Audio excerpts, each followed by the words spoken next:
Rheumatoid arthritis. Rheumatoid arthritis, রিমাটোমা মানে কি? রিমাটোমা হচ্ছে মানে muscle and bones.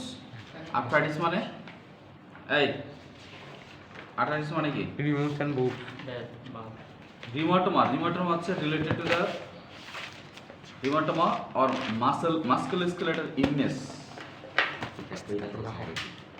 Rheumatoid arthritis sir খুদ ইংলিশে বলে দেখি দাদা ইংলিশ না কেমিস্ট্রি লিখে শুধু আমি জানি স্যার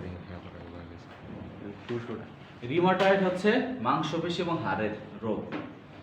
রিমাটোমা হচ্ছে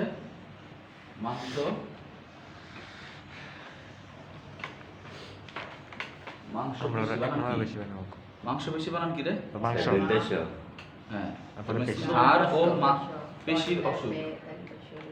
আমরা একটা বেশি এটা হলো হাড় ও কনেক্ট আমার কাছে পেশি। জানি আমি আর্থ্রাইটিস মানে কি?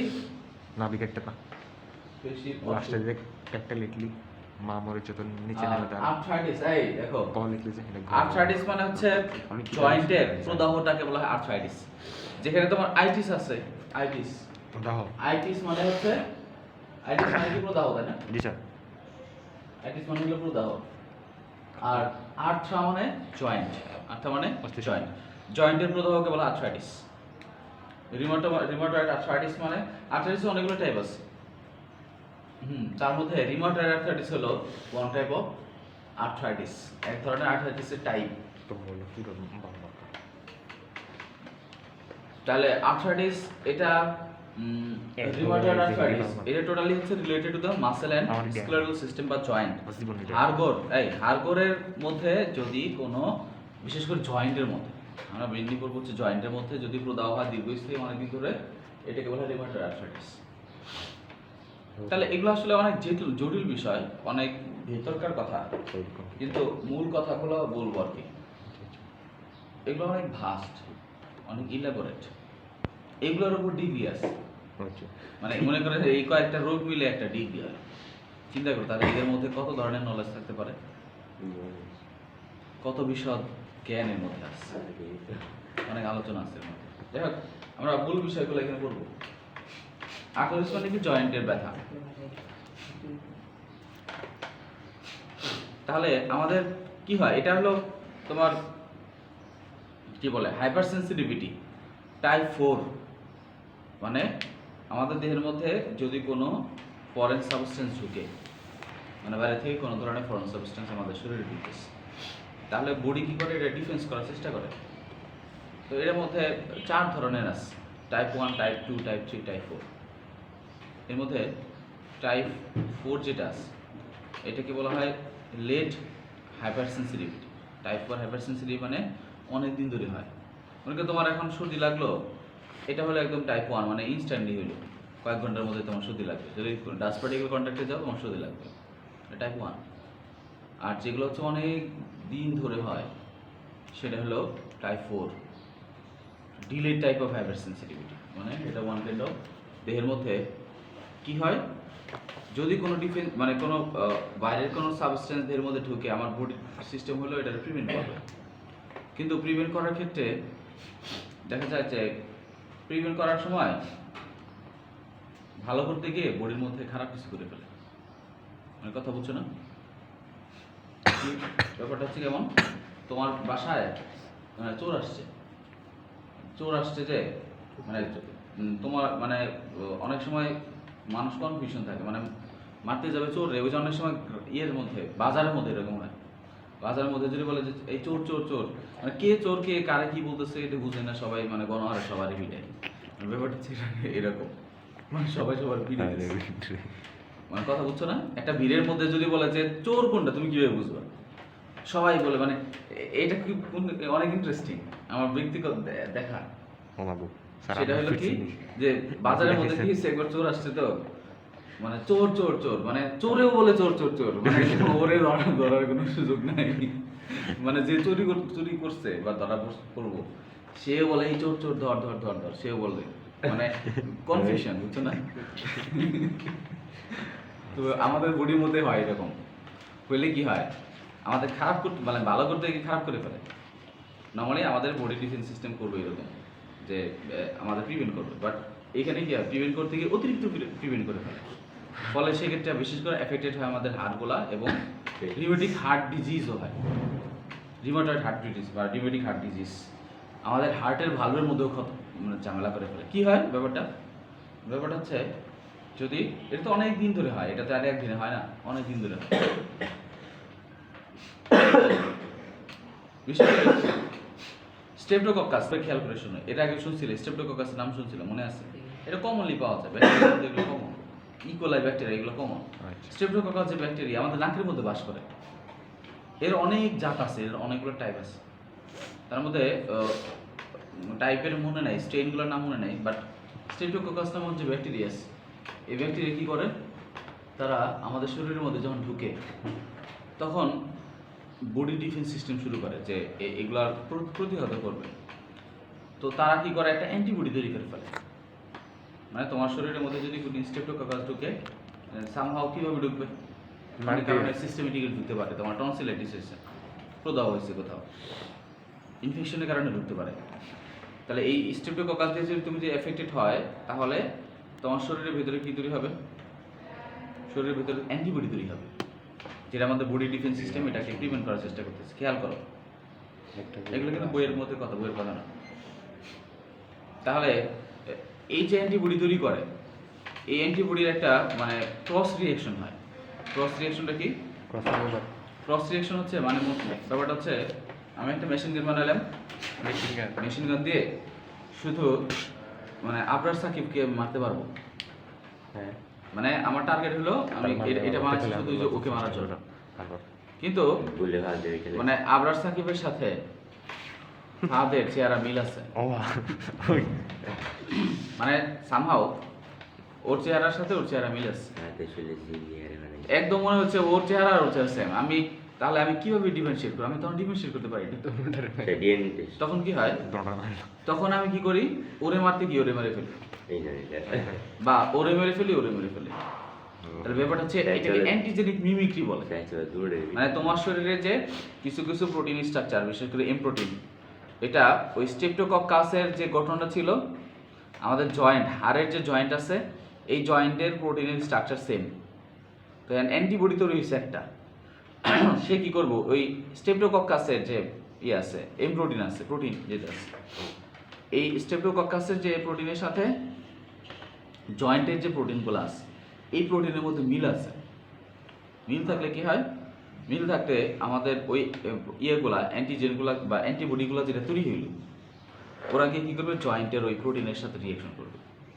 রিঅ্যাকশন করে তারা কি করবে, এখানে প্রদাহ তৈরি হবে, ইনফ্ল্যামেশন হবে।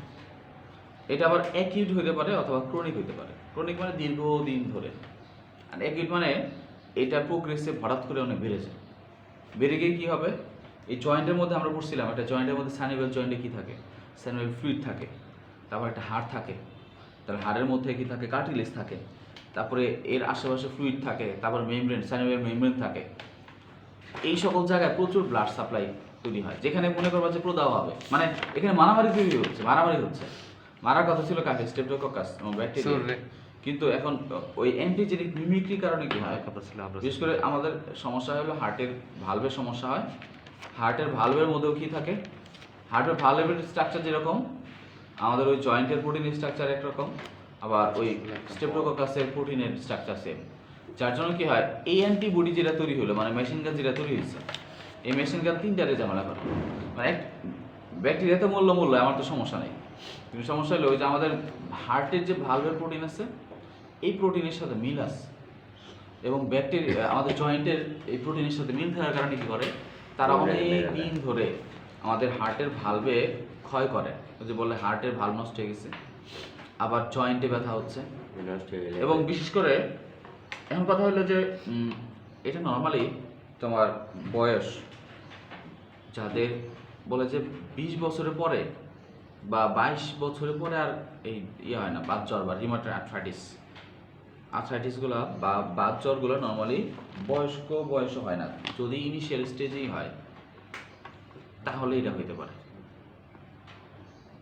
তাহলে এটা কাদের হয়? এটা হলো আর্লি স্টেজে হয়, বয়সর্ধ বয়স্ক ছোটদের হয় এটা বেশি, আর ছোটদের এটা হবে। বয়স নিম্ন। বিশেষ করে যাদের এই যে বললাম যে স্ট্রেপ্টোককাস, যাদের টনসিল মনসিল হয়, এরা যারা চিকিৎসা করায় না, তখন এই ক্ষেত্রে তোমার বিভিন্ন ইনফেকশনের কারণে যখন চিকিৎসা করে না, তখন এগুলা দীর্ঘদিন ধরে আমাদের জয়েন্টের মধ্যে ঝামেলা করতে পারে, হার্টের মধ্যে ঝামেলা করতে পারে। এখন করে না, কিন্তু সবাই করে না, কেন সবার করবে না? স্ট্রেপ্টোককাস অনেক ইনফেক্ট হবে না, করবে না, কারণ কি তোমার বডি ডিফেন্স সিস্টেম যাদের পাওয়ারফুল তাদের সমস্যা হবে। যারা নিউট্রিশন খায় না, বেশি পুষ্টিহীনতা আছে, তাদের ক্ষেত্রে হতে পারে, জেনেটিক কারণ অনেক কারণ আছে। এখন মূল কথা হচ্ছে কি? মূল কথা হচ্ছে যে আমাদের জয়েন্টের এখানে গিয়ে কি করে? প্রদাহ করে। কেন প্রদাহ করবে? Antigenic mimicry. Infection antigenic mimicry মানে মিমিক্রি মানে মিল, অ্যান্টিজেনিক মিল আছে বা গঠন। তোমরা বলবা যে তোমার যে অ্যান্টিবডি স্ট্রেপ্টোককাসের এগেইনস্টে যে আমাদের এখানে লেখা আছে অবশ্য, তারপরে দেখবো যে স্ট্রেপ্টোককাস যে ব্যাকটেরিয়া আছে, সেই ব্যাকটেরিয়ার অ্যান্টিজেনের সাথে জয়েন্টের যে অ্যান্টিজেন এটা মিল থাকার কারণে এখানে প্রদাহ তৈরি হয়। প্রদাহ হলে কি হবে? এখানে ফুলে যাবে, জায়গাটা অনেক ফুলে যাবে। তো চিন্তা করো, প্রদাহ মানে কি? প্রদাহ মানে হচ্ছে আমাদের দেহের মধ্যে একটা প্রতিরোধ ব্যবস্থা। প্রদাহ কিন্তু আমাদের জন্য ভালো। প্রদাহ না হলে তোমার এখানে হিলিং হবে না, কিন্তু তোমার কোথাও কেটে গেল, এখানে যদি প্রদাহ হয় তাহলে এটা হিল করা লাগবে। দ্যাট মিনস কোথাও প্রদাহ মানে সেখানে বলে রোবট কলর ডেলর টিমর ফাংশলেশিয়া, মানে কোথাও গরম হবে, লাল হবে, কোথাও যদি মানে তো অনেক জোরে ব্যথা পাইলে প্রথম লাল হবে, তারপর সাথে সাথে কি হবে? গরম হবে, তারপর হচ্ছে ফুলে যাবে, ব্যথা করবে। এই ঘটনাটাকে বলা হয় প্রদাহ। প্রদাহ হলে ভালো। প্রদাহ তাহলে আমাদের একটা বডি ডিফেন্স সিস্টেম, কারণ এখানে কোষগুলো মারা গেছে, এদেরকে সরাই হতে হবে, ব্লাড সাপ্লাই বাড়াই দেয়। এখানে যখনই আমরা এই করি ব্যথা পাই, আঘাতপ্রাপ্ত হয়, কেটে যায়, তখন কি হয়? সেখানে তোমার বিভিন্ন হিস্টামিন সিক্রেশন হয়, বিভিন্ন কেমিক্যাল মেডিয়েটর সিক্রেশন হয়। এরা গিয়ে কি করে? এই মেডিয়েটরসগুলো যখন সিক্রেশন হচ্ছে, তখন রক্তের কণিকাগুলো এখানে আসা শুরু করে।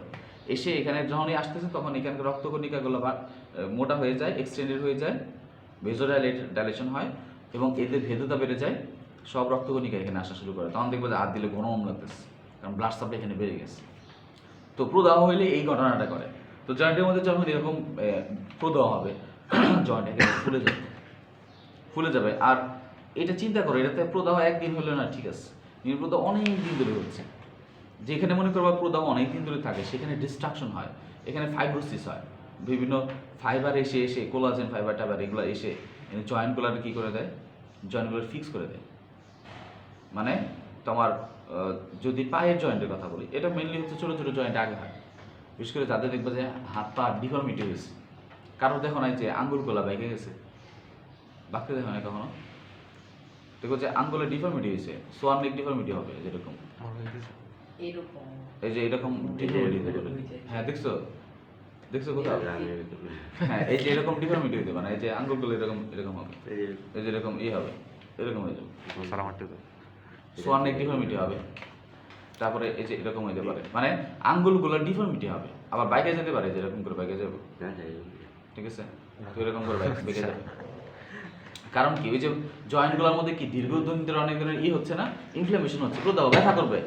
তাহলে তার কি করবে? অনেক দিন ধরে জয়েন্টে ব্যথা থাকে।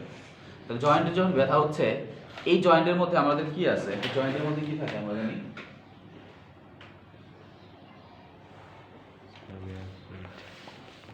এটা জয়েন্টের চারপাশে কি থাকে? চারপাশে হচ্ছে ভিতরে ফ্লুইড থাকে, তাই না? ফ্লুইড থাকে, চারপাশে হচ্ছে সাইনোভিয়াল মেমব্রেন থাকে, ক্যাপসুল থাকে, ফাইব্রাস লিকুইড থাকে, তাই না? তো এইখানে তো আবার ব্লাড সাপ্লাই আছে, রক্তনালী আছে, রক্ত সাপ্লাই আছে না?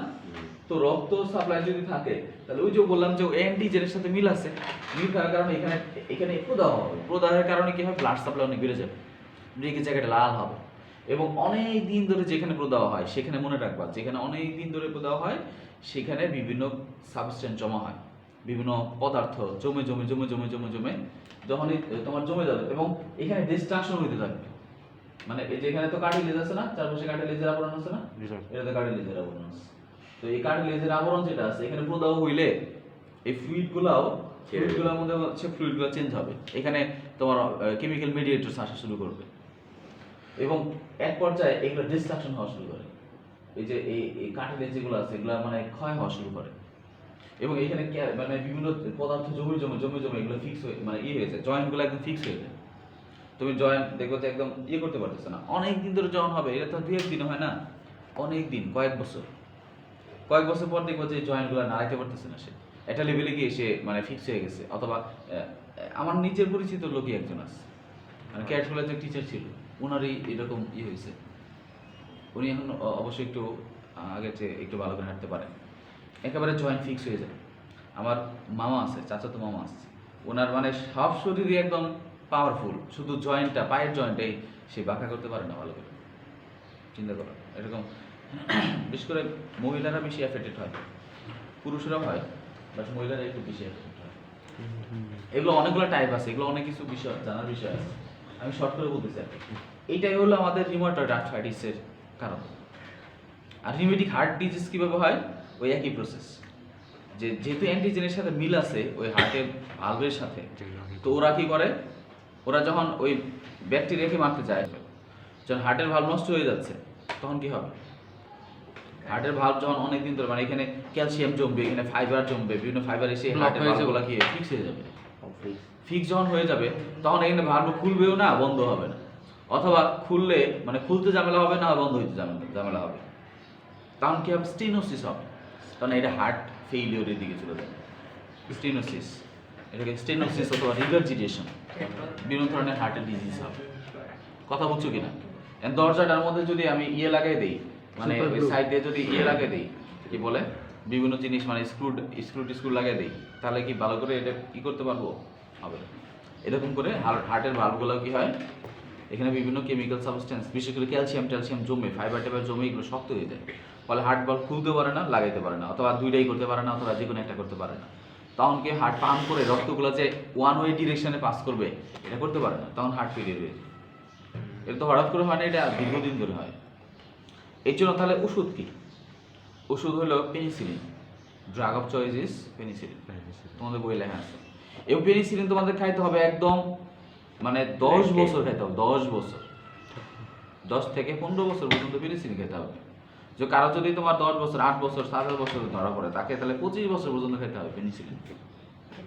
এবং পেনিসিলিনের সুবিধা হলো তার তুমি মাসে একটা খেলেই হবে। পেনিসিলিনের বাড়ায় দেওয়া হয়েছে, পাওয়ার করে এটা বাড়ায় দেওয়া হয়েছে বিভিন্ন ধরনের মডিফাই করে। তাহলে এটার ওষুধটা কি? ওষুধ হলো 120টা ট্যাবলেট খেতে হবে।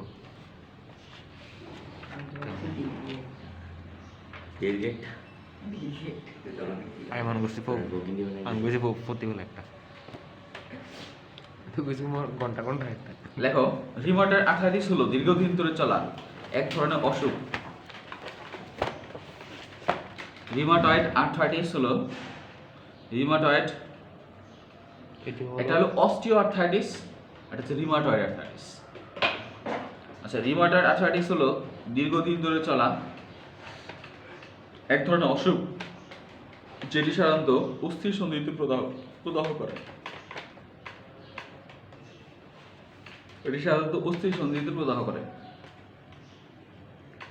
রিউমাটয়েড আর্থ্রাইটিস হলো দীর্ঘদিন ধরে চলা এক ধরনের অসুখ, যেটি সাধারণত অস্থির সন্ধিতে প্রদাহ করে।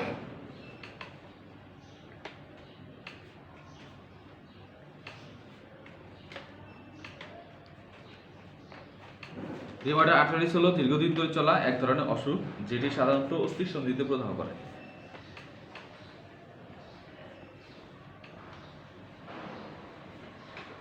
দেখো, এটি মূলত একটি অটো ইমিউন ডিজিজ।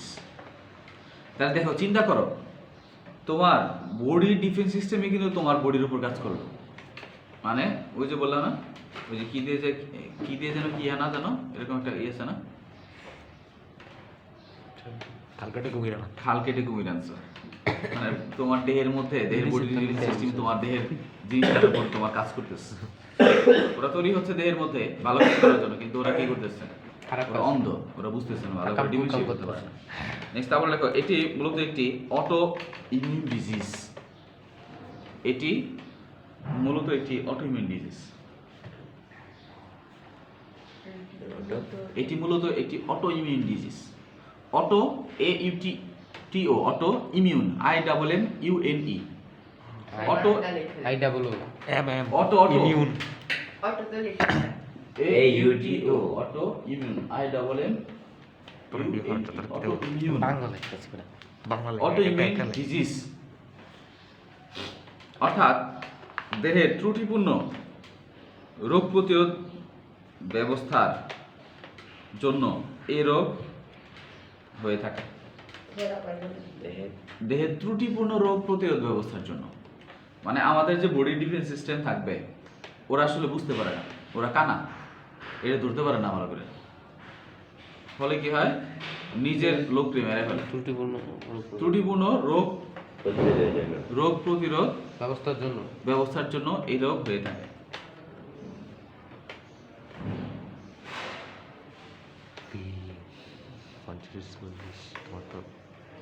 লেখো কারণ, লেখো কারণ।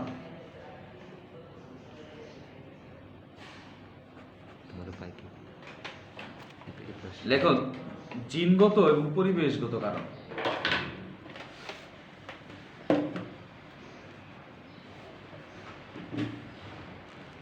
দেখো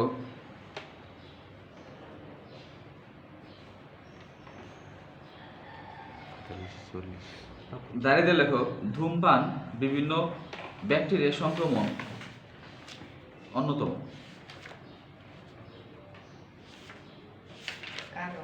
কারণের মধ্যে লেখো হ্যাঁ ধূমপান বিভিন্ন কমা দিয়ে লেখো বিভিন্ন ব্যাকটেরিয়া সংক্রমণ অন্যতম। বিশেষ করে আমাদের ব্যাকটেরিয়া সংক্রমণের জন্য হয়, এমনি জেনেটিক কারণে হতে পারে। এই ছেলে মানে এখানে তোমার দিচ্ছে লিউকোসাইটগুলো যদি আমাদের সবই তো জিন দ্বারা নিয়ন্ত্রিত হয়। এখন আবার অনেক সময় দেখা যায় যে জিন যে ধরবে তো ধরার সিস্টেমই তোমার নেই। আমাদের বডির লার্নিং সিস্টেম আছে। লিখছো এটা ধূমপান এবং বিভিন্ন ধরনের ব্যাকটেরিয়া সংক্রমণ। আচ্ছা দেখো 3 তাহলে রোগের মানে রোগ কিভাবে হয় সেটা লিখবা। লেখা হচ্ছে রোগ যেভাবে হয়ে থাকে কিভাবে হয় এটা মেকানিজম। লেখো রোগ তৈরির কৌশল। কিভাবে রোগ তৈরি হয়, রোগ তৈরির কৌশল।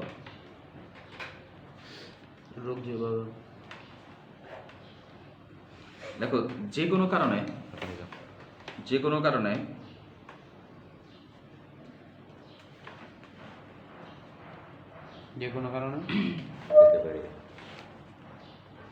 দেহে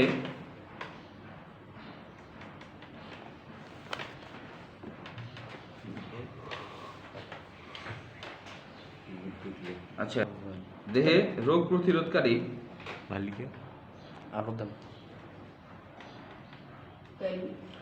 অ্যান্টিবডির গঠন পরিবর্তন হলে দেহের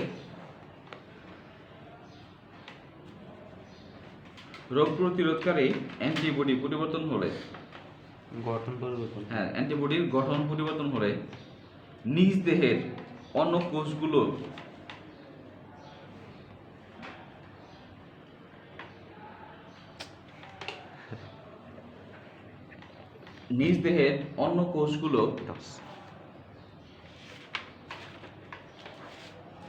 কোষগুলো এই নতুন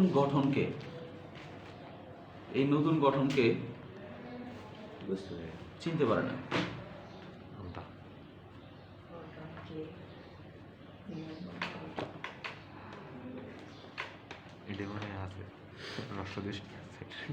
চিনতে পারে না, ফলে এদের বিরুদ্ধে অ্যান্টিবডি তৈরি হয়। চিনতে না বলে কি হবে, এটার ফরেন সাবস্টেন্স মনে করে, মানে যে অ্যান্টিবডি তৈরি হইলো এই অ্যান্টিবডি বিরুদ্ধে তখন এটা আর একটা অ্যান্টিবডি তৈরি হবে,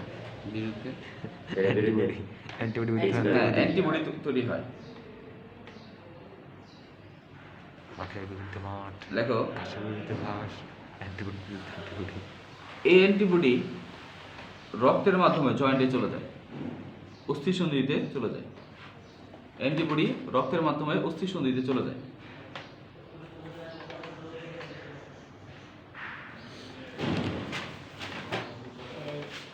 লেখো যে ফলে অস্থিতে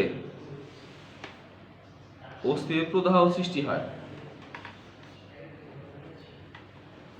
মানে ফলে অস্থিতে দীর্ঘদিন ধরে প্রদাহ সৃষ্টি হয়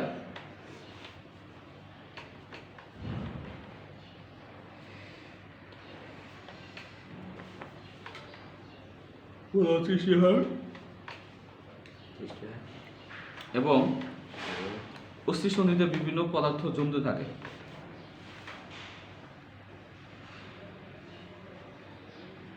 অস্থিসন্ধিতে বিভিন্ন পদার্থ জমতে থাকে, কমা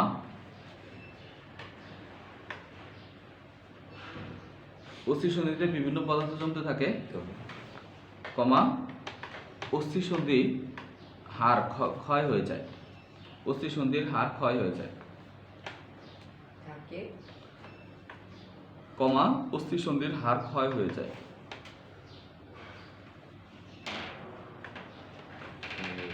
ফলে অস্থিসন্ধি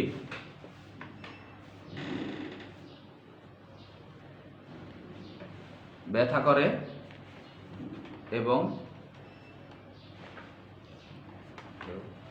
নড়ানো যায় না।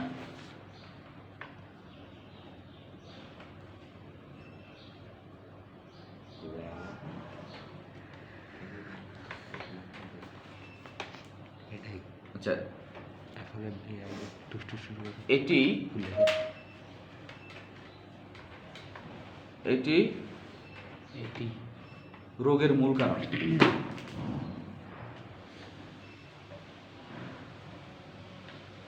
তাহলে আমাদের মেকানিজম, কৌশলটাই হচ্ছে এটা, যে কিভাবে আমাদের এই জয়েন্টের মধ্যে প্রদাহ হচ্ছে। তো সবাই একটু পড়ো তো। তাহলে প্রথমে কি বলছি, যে কোনো কারণে দেহের মধ্যে রোগ প্রতিরোধকারী অ্যান্টিবডি যে তৈরি হবে, এই মানে কোনো সাবস্টেন্স, বললাম বিশেষ করে ব্যাকটেরিয়া সংক্রমণ যদি হয়, এই ব্যাকটেরিয়া সংক্রমণ হচ্ছে, তার বিরুদ্ধে কি হবে, অ্যান্টিবডি তৈরি হবে। কিন্তু এই অ্যান্টিবডিগুলো যে তৈরি হচ্ছে, অ্যান্টিবডিগুলোকে চিনতে পারে না, মানে এই অ্যান্টিবডির গঠন চেঞ্জ হয়ে গেছে। গঠন কি নিচ থেকে চেঞ্জ হয় নাকি বাইরে থেকে কিছু গ্রুপে চেঞ্জ হয়? এখানে মানে ওই যে জেনেটিক কারণে চেঞ্জ হবে, মানে তৈরি হওয়ার কথা একটা, তৈরি হয়েছে অন্যটা। কথা বুঝছো না? মানে রং নাম্বার ডায়াল করে, হ্যাঁ, রং নাম্বার ডায়াল করে ফেলছে। মানে একজনে কি হয়েছে, ওই যে ও হিমেল, তো ওরে আমি চেহারা চিনি, ওর চেহারা আমি চিনি। এখন ও কি করলো, মাস্ক করে আসলো, হাতে একটা পিস্তল নিয়ে আসলো। তাহলে আমি ওকে চিনতে পারবো? ওর চিনতে পারবো? তো ব্যাপারটা হচ্ছে এরকম। তাহলে ব্যাপারটা হচ্ছে এরকম যে যখন এদেরকে আমি চিনতে অসুবিধা হয়, তাদেরকে কি মনে করে, দেহের অন্যান্য কোষগুলো মনে করে এটা হচ্ছে দেহের বাইরের অংশ, তখন তাদের বিরুদ্ধে আবার কি হয়, অ্যান্টিবডি তৈরি হয়। এই অ্যান্টিবডিগুলা কি হয়, অ্যান্টিবডিগুলা ওই জয়েন্টের মধ্যে, জয়েন্টের কোষগুলোর মধ্যে গিয়ে ঝামেলা করে এবং ওইখানে জমা হয়, ওইখানে রিঅ্যাকশন করে তখন এখানে কি হয়, অনেক দিন ধরে প্রদাহ যখন হবে, তখন এই জায়গাগুলোর মধ্যে, এবং এটা এই সকল রোগগুলো আবার হঠাৎ করে বেড়ে যায়। মানে সে নর্মালি ঠিক আছে, কয়েক মাস পর পর হঠাৎ করে এমন ব্যথা শুরু হবে, সেক্ষেত্রে অ্যাকিউট হইতে পারে, বাট নর্মালি এটা হলো ক্রনিক, অনেক দিন ধরে হয়। এবং এই জায়গার মধ্যে প্রদাহ হইতে হইতে ওই জায়গাগুলা কোষ ইয়েগুলা ক্ষয় হয়ে যাবে। ক্ষয় হয়ে গেলে কি হবে, ভেরি ডেঞ্জারাস। ক্ষয় হয়ে গেলে, জয়েন্টগুলো ক্ষয় হয়ে গেলে ফিক্স হয়ে যাবে, এগুলো আসলে কিছু করা থাকবে না। আচ্ছা, লক্ষণ লেখো। এই লক্ষণ লেখো, লক্ষণ। আচ্ছা, লেখো না কেন, লক্ষণ লেখো। হ্যাঁ, লক্ষণ লেখো, লক্ষণ। আরে আর একটা পেজ তো গেছে এদিকে। এই তোমাদের ই আছে না, শিটের মধ্যে লেখা নেই স্যার? ডোরেমনটা কে আছে? ডোরেমন। ও আচ্ছা, ঠিক আছে। লক্ষণটা লেখো। লক্ষণটার মধ্যে লেখো যে পাইরোজেন ক্ষরণের ফলে জ্বর আসে। মানে আমাদের দেহের যত রোগ, মানে জ্বর আসে, জ্বরের মধ্যে মেইনলি পাইরোজেনের কারণে জ্বর আসে। পাইরোজেন ক্ষরণের ফলে পাইরোজেন, পয়াকার রসই, বসন রয় ওকার, পাইরোজেন, কি জয়কার, পাইরোজেন ক্ষরণের ফলে, পাইরোজেন ক্ষরণের ফলে জ্বর আসে। জয়েন্ট মানে অস্থিসন্ধি ব্যথা এবং নিশ্চল হয়ে যেতে পারে। ওই যে বললাম যে জয়েন্টগুলো কি হয়ে গেছে, ফিক্স হয়ে গেছে।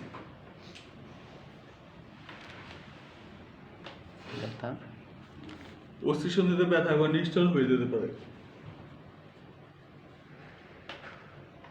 3 নম্বর হলো ত্বকে ছোট ছোট নোডিউল তৈরি হবে। আর যাদের এরকম ইয়ে হয় তাদের ছোট ছোট ছোট ছোট গোটা গোটা গোটা গোটা ইয়ে তৈরি হয়, নডিউল।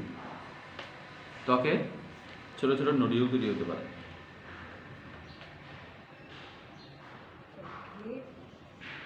ত্বকে ছোট ছোট নডিউল তৈরি হতে পারে। স্যার আজকে আপনার ছাত্র নাই কেন? হুম? ছাত্র সংখ্যা কম কেন? তাহলে নর্মালি বলছে যে প্রথমে এই লেখো যে লেখো প্রথমে সাধারণত স্যার আরেকটা কারণ হ্যাঁ হ্যাঁ লক্ষণ, লক্ষণ। দেখো, সাধারণত ছোট ছোট অস্থিসন্ধিতে লক্ষণ প্রকাশ পায়, আগে লক্ষণ প্রকাশ পায়। সাধারণত ছোট অস্থিসন্ধিতে আগে লক্ষণ প্রকাশ পায়। হ্যাঁ, ছোট অস্থিসন্ধিতে আগে লক্ষণ প্রকাশ পায়।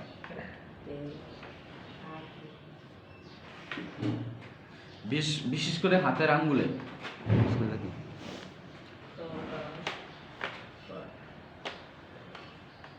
বিশেষ করে হাতের আঙ্গুলে।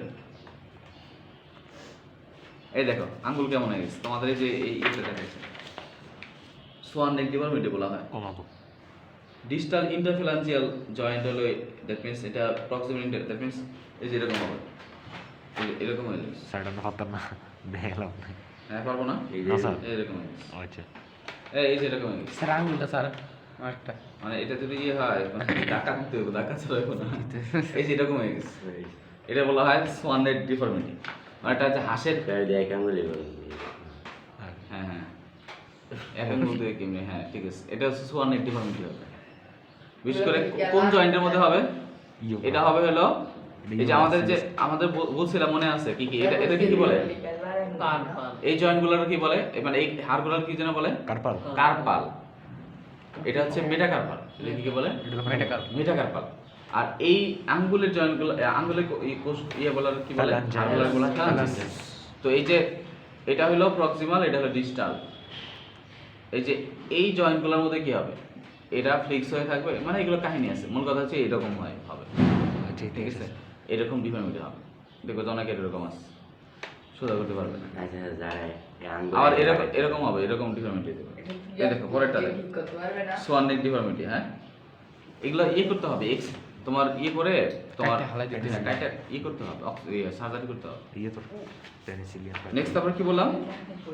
সাধারণত ছোট ছোট জয়েন্টগুলোতে আগে লক্ষণ প্রকাশ পায়, যেমন হাত, বিশেষ করে হাতের বিশেষ করে হাতের আঙ্গুলে। আঙ্গুলের অস্থিসন্ধিতে। আর আর আছে নেই। পরবর্তীতে বড় অস্থিসন্ধিতে পরবর্তীতে বড় অস্থি, মানে প্রথমে কি হবে? ছোট অস্থিসন্ধিতে হবে, পরবর্তীতে বড় অস্থিসন্ধিতে শুরু হতে পারে।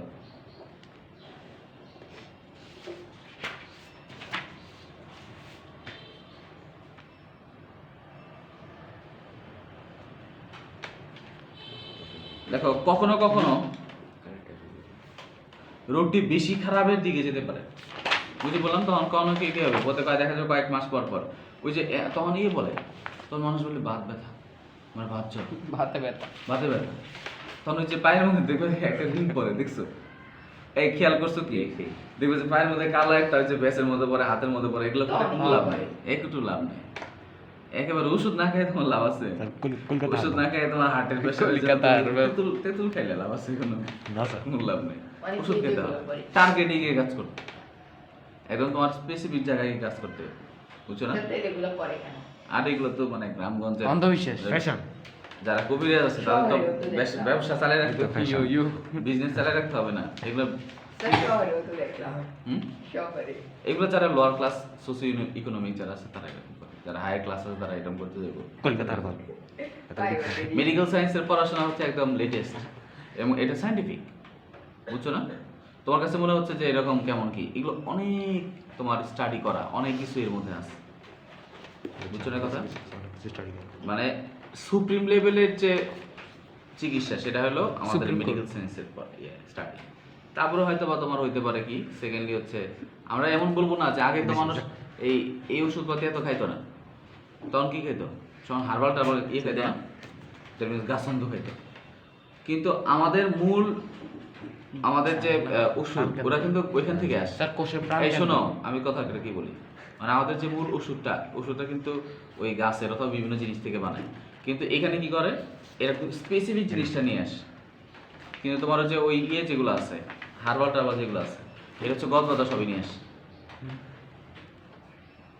এই কি কি দেখি কোশ্চেন দেখি। স্যার কোশ্চেন না। আচ্ছা নেক্সট তারপর লেখা হচ্ছে স্যার একটা প্রশ্ন, ডিপ কোশ্চেন স্যার কোষের প্রাণ কেন্দ্র কোনটা? কোষের প্রাণ দেখেন তো নিউক্লিয়াসে কোষের প্রাণ কেন্দ্র। নেক্সট তারপর লেখা হচ্ছে কখনো কখনো রোগটি হঠাৎ খারাপের দিকে যেতে পারে, লিখছো? কখনো কখনো রোগটি হঠাৎ খারাপের দিকে যেতে পারে। ওই তখন বলে যে কি জানে বলে কি জানো বলে গ্রাম হঠাৎ রোগটি খারাপের দিকে যেতে পারে, তখন হঠাৎ জয়েন্ট ফুলে যায়। তখন হঠাৎ জয়েন্ট ফুলে যায়, লাল হয়, ব্যথা করে। তখন জয়েন্ট বা অস্থিসন্ধি ফুলে যায়, অস্থিসন্ধি ফুলে যায়, লাল হয়, ব্যথা করে। অস্থিসন্ধি ফুলে যায়, লাল হয়, ব্যথা করে। স্যার ওই যে বলে পানি জমছে ওইটা কি? কোথায়? পানি জমেছে ওটা পায়ে তো যে পায়ের মধ্যে পানি যাবে। এটা এটা লিভারের অনেক কারণে হইতে পারে, কিডনি কিডনি এটা অনেক কারণ আছে। আমি কয়টা কারণ বলবো? স্যার সব দিকে অনেক কারণ। স্যার আছে রে তো তারপর লেখা যায় অনেক নড়াচড়া না করলে শক্ত হয়ে যায়। আচ্ছা তারপর বলছে যে অনেকক্ষণ অস্থিসন্ধি নড়াচড়া না করলে শক্ত হয়ে যেতে পারে। তুমি দীর্ঘদিন মানে তুমি এটা এমনিতে ফিক্স হয়ে যাবে, তারপরেও দেখো কখন ফিক্স হয় বলো তো? দিনের বেলায় তো তোমার ফিক্স হওয়ার সুযোগ নেই, কিন্তু হয় কখন জানো? আমরা তো যে 8 ঘন্টা তো ঘুমায় থাকি, তখন কি হয় এখানে বিভিন্ন প্রদাহের কারণে এখানে বিভিন্ন জিনিসপত্র জমে জমে জয়েন করে ফিক্স হয়ে যায়। এক বছরে সপ্তাহে 600 ঘন্টা ঘুমাই। হুম। এর দিকে স্যার আচ্ছা, কি বলো অনেক, এটা তো মিনিমাম, মিনিমাম এই মিলে এই মিলে হ্যাঁ ওই সিগিতে লেখো অঙ্গ বিকৃতি হতে পারে। এক বছর আবার সাকিব লেখো অঙ্গ বিকৃতি হতে পারে। স্যার এক বছর 9000 ঘন্টা থেকে 3650 ঘন্টা ঘুমাই। এই লিখছো অঙ্গ বিকৃতি হতে পারে, বিশেষ করে হাতের আঙ্গুলের স্থায়ী বিকৃতি করতে পারে। এই লেখো না কেন? ওয়াও। কিতে কাজে এই লেখো না তো অনেকক্ষণ অনেক কি অনেকক্ষণ অনেক কি অঙ্গ বিকৃতি হতে পারে, অনেক সময় দীর্ঘ অনেকক্ষণ অস্থিসন্ধি অস্থিসন্ধি নড়াচড়া না করলে শক্ত হয়ে যায়। অঙ্গ বিকৃতি হতে পারে, বিশেষ করে হাতে। দাঁড়াও ওটা লিখে নি। না না হলে অনেকক্ষণ জয়েন্ট বা অস্থিসন্ধি নাড়াচাড়া না করলে শক্ত হয়ে যেতে পারে। তার নেক্সট পয়েন্ট দিয়ে লেখো অঙ্গ বিকৃতি হতে পারে, অঙ্গ বিকৃতি হতে পারে, বিশেষ করে হাতের আঙ্গুলের স্থায়ী বিকৃতি হতে পারে।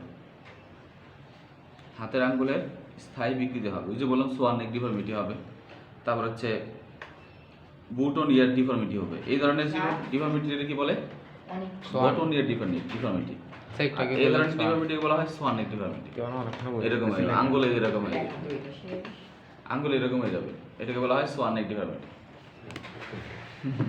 হ্যাঁ একদম, এই যে আবার এরকম হয়ে যাবে, মানে এটা সোজা না, হ্যাঁ এটা আবার দেখো এরকম হয়ে গেছে, বাঁকা হয়ে যাবে, এরকম বেঁকে যাবে, তাহলে এরকম হইতে পারে। আবার অনেক সময় পপলিটিয়াল সিস্ট হয়, দেখবা যে জয়েন্টের মধ্যে এই দেখো খেয়াল করো এই জয়েন্ট আমাদের বিশেষ করে পায়ের যে জয়েন্ট আছে না, এই যে আমাদের হাঁটু জয়েন্ট, এই জয়েন্টের ভিতরে যদি তোমার প্রদাহ হয়, এখানকার তোমার সাইনোভিয়াল ফ্লুইড যেটা ছিল এটা বেড়ে যাবে না, বেড়ে গেলে এখানে প্রেশার তৈরি হয়, প্রেশারের কারণে তোমার পেছনের দিকে দেখবা যে নরম নরম নরম একটা থলের মতো বেরিয়ে আসে। কারো দেখছো এরকম? ওই দিক দিয়া হ্যাঁ পায়ের বিশেষ করে এই যে আমাদের জয়েন্টে আছে না হাঁটুর জয়েন্টের পেছনের দিকে পিছনে নরম একটা থলের মতো বের হবে। কেন বলো তো? ওই সাইনোভিয়াল ফ্লুইড। হ্যাঁ সাইনোভিয়াল ফ্লুইড যে আছে এখানে প্রদাহ হচ্ছে, প্রদাহ হলে তো অনেক মানে তরল পদার্থ এখানে এসে জমা হলে এখানে প্রেশার বাড়বে, প্রেশারের কারণে কি হবে? পেছন দিকে বেরিয়ে যাবে। এবং যাদের এরকম হয় তাদের এই সাইনোভিয়াল ফ্লুইডগুলোর কি করে অ্যাসপিরেশন করে, এই ফ্লুইডগুলোকে বের করে নিয়ে আসে, তখন বলে যে আমার আরাম লাগছে, ভালো লাগছে, নতুন সাইনোভিয়াল ফ্লুইড ঢুকায়। ঠিক আছে। আচ্ছা রোগ নির্ণয় লেখো, রোগ নির্ণয় কি দিয়ে করবো লেখো, রোগ নির্ণয় 35 এটাও নাই কেন করছি আচ্ছা লেখো রোগ নির্ণয় কিভাবে করবা? লেখো রক্ত পরীক্ষার মাধ্যমে রোগ নির্ণয় করা যায়। হ্যাঁ তারও এই চলে লেখো রোগ নির্ণয়ের মধ্যে লেখো রক্ত পরীক্ষার মাধ্যমে রোগ নির্ণয় করা যায়। Blood test. রক্ত পরীক্ষা এলেই বিটি ব্লাড টেস্ট রক্ত পরীক্ষা হ্যাঁ রক্ত পরীক্ষার মাধ্যমে রোগ নির্ণয় করা যায়, লিখবে বিটি যেমন রিমাটয়েড ফ্যাক্টর। হ্যাঁ ব্লাড টেস্ট হ্যাঁ রিমাটয়েড ফ্যাক্টর যদি পাই আমরা, রক্তের মধ্যে এটা একটা ইয়ে পাওয়া যায়, এক ধরনের তোমার ফ্যাক্টর পাওয়া যায়, রিমাটয়েড ফ্যাক্টর। রিমাটয়েড ফ্যাক্টর আমরা পেতে পারি। এছাড়া যেহেতু যেহেতু তোমার সিআরপি করা যেতে পারে, রিঅ্যাক্টিভ প্রোটিন। স্যার আচ্ছা লাগবে না, এটা লাগবে না। সিআরপি, সিআরপি ওই টেস্টের নাম কি?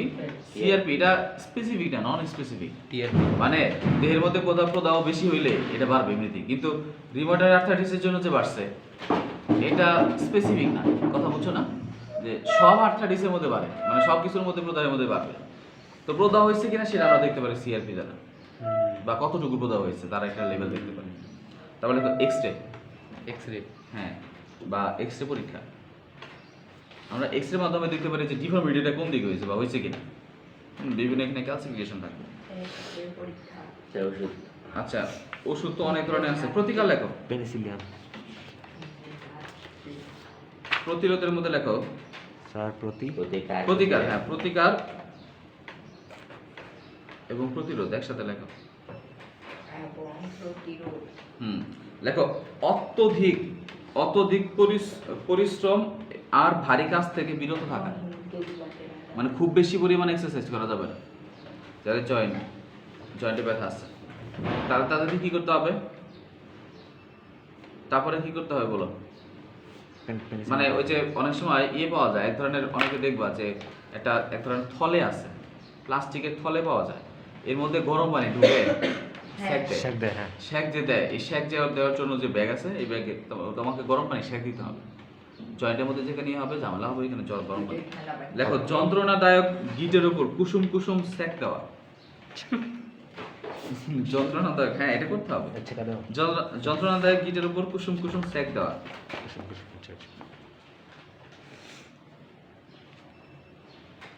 যন্ত্রণাদায়ক গিটের উপর কুসুম কুসুম সেক দেওয়া, ঠান্ডা পানি ছেঁকা দেওয়া। ঠান্ডা পানিতে দিলে ঝামেলা আছে। আরো শক্ত হয়ে যাবে। দেখো যন্ত্রণাদায়ক গিটের উপর কুসুম কুসুম মানে কুসুম গরম গরম, একটু বেশি গরম না, আবার কুসুম কুসুম সেক দেওয়া। স্যার, কুসুম গরম পানি সেক দেয় বলে হ্যাঁ। স্যার কুসুম কুসুম সেক দেয়। নেক্সট তারপরে লেখো, এটা ডিমে কুসুমের সেক্টরে মানে ছেঁকা কুসুম কুসুম হবে না, আসলে কুসুম গরম। তো এটা তো লিখছি, কুসুম গরম কুসুম পানি। ইয়ের মধ্যে লেখার মধ্যে ঝামেলা আছে। কুসুম গরম সেক দেয়া। নেক্সট তারপরে লেখো অস্থিসন্ধি নড়াচড়া ঠিক রাখতে হালকা ব্যায়াম করা। স্যার আমি দেখো অস্থিসন্ধি নড়াচড়া ঠিক রাখতে চিবি হালকা ব্যায়াম করতে হবে। অস্থিসন্ধির নড়াচড়া ঠিক রাখতে হালকা ব্যায়াম করা। নড়াচড়া ঠিক রাখতে হালকা ব্যায়াম করা। অস্থিসন্ধির নড়াচড়া ঠিক রাখতে হালকা ব্যায়াম করা। হালকা হ্যাঁ ডাক্তারের পরামর্শ অনুসারে ওষুধ সেবন। নাকি কেউ হ্যাঁ তোমার এক্ষেত্রে কি দেওয়া যেতে পারে? পেইনের জন্য তোমার পেনিসিলিন। প্যারাসিটামল দিলে কাজ হবে। পেনিসিলিন বলছি তো, প্যারাসিটামল। মেথোট্রিক্সে দেওয়া যেতে পারে hydroxychloroquine, hydroxychloroquine, sulfasalazine, sulfasalazine rheumatoid arthritis, sulfasalazine anti inflammatory. হ্যাঁ নেপ্রক্সিন, হ্যাঁ ব্যথার জন্য না না এটা NSAID, NSAID non steroidal anti inflammatory drugs. আবার স্টেরয়েডালও দেওয়া যায়। এই আমাদের প্রদাহ যে কমায়, প্রদাহ যেহেতু এখানে প্রদাহ হচ্ছে, তো আমরা প্রদাহ কমানোর জন্য কি দিতে পারি? ওষুধ দিতে পারি। এগুলো বিভিন্ন ধরনের ওষুধ আছে। মেথোট্রিক্সের আছে, মেথোট্রিক্সের, তারপরে হচ্ছে হাইড্রোক্লোরোকুইন দিতে পারি, তারপরে সালফাসালাজিন দিতে পারি। তারপরে হচ্ছে তোমার অ্যান্টি অ্যাকিউট ফ্লেয়ার, মানে হঠাৎ করে তোমার বেড়ে গেছে, তাহলে সেক্ষেত্রে তোমার এনএসআইডি দেওয়া যেতে পারে, গ্লুকোকর্টিকয়েড দেওয়া যেতে পারে শর্ট টার্ম। বাবু ফাইলের তোমার হচ্ছে প্রেডনিসোলন দেওয়া যেতে পারে, এগুলো দেওয়া যেতে পারে। হেডা খেলতে সমান দিলাম। আলটিমেটলি এটার তোমার ওইরকম কোনো ইয়ে নেই। তোমার সার্জারি, তোমার ডিফর্মিটি হয়ে গেলে আর করার নেই, অথবা তোমার সেক্ষেত্রে তোমার জয়েন্টের সার্জারি করতে হবে। জয়েন্টের সার্জারি করলে আর সেক্ষেত্রে হয়তো তাহলে সেক্ষেত্রে আরো জটিল। কোটি কোটি মানে হাজার হাজার টাকা। টাকা দিতে আচ্ছা ডাক্তার পরামর্শ অনুসারে ওষুধ সেবন, ঠিক আছে? অবশ্যই ঠিক আছে না জানতে শেষ কটা বাজে দেখো? 58 58 বাজে গেছে। আচ্ছা আমরা নেক্সট 8টা বাজে প্রতিরোধ লেখো, প্রতিরোধ খালি প্রতিরোধ। না না হ্যাঁ স্যার ফ্রেন্ড রিকোয়েস্টটা প্রতিদিন একসাথে আচ্ছা তারপর লেখো যে আচ্ছা প্রতিরোধটা আলাদা করে তাহলে লেখো, টপিকের যেহেতু প্রতিরোধটা লেখো, প্রতিরোধ প্রতিরোধ স্যার লেখো যে- প্রতিরোধ আর প্রতিকার না একটা লাগে লেখো। আচ্ছা লেখো প্রতিরোধটা লেখো, প্রতিরোধ হেডলাইন দিয়ে লেখো প্রতিরোধ। স্যার এখানে কোনো প্রতিরোধ নাই তো লেখো নিয়মিত শুধু খাবার দাবার নিয়মিত ব্যায়াম করা, সুষম এবং আঁশযুক্ত খাদ্য গ্রহণ। নিয়মিত ব্যায়াম করা, সুষম এবং আঁশযুক্ত খাদ্য গ্রহণ। নিয়মিত ব্যায়াম করা এবং কুকুরকে নিয়ে ঘুরতে যাওয়া তেমন গুত্তা আছে রে সুষম খাদ্য গ্রহণ, সুষম আঁশযুক্ত। একারা দন্তাস সুষম হ্যাঁ নাই বেটা আর রূপে চন্দ্র কুকুরকে নিয়ে বসতে নেক্সট তারপরে আমরা কি টপিক শুরু করতে পারি বলো তো? কেমিস্ট্রি চ্যাপ্টার 10 নাইন না স্যার কেমিস্ট্রি গুলো ডিসিশন দেন আমি কেমিস্ট্রি তো পারিও না ও আচ্ছা 4 অধ্যায় 4 জি স্যার ওতে আচ্ছা এটা কি করো? শুরু করে দেন এই ছেলে এটা কি করো? বায়োলজি অধ্যায় 4 পজ করো।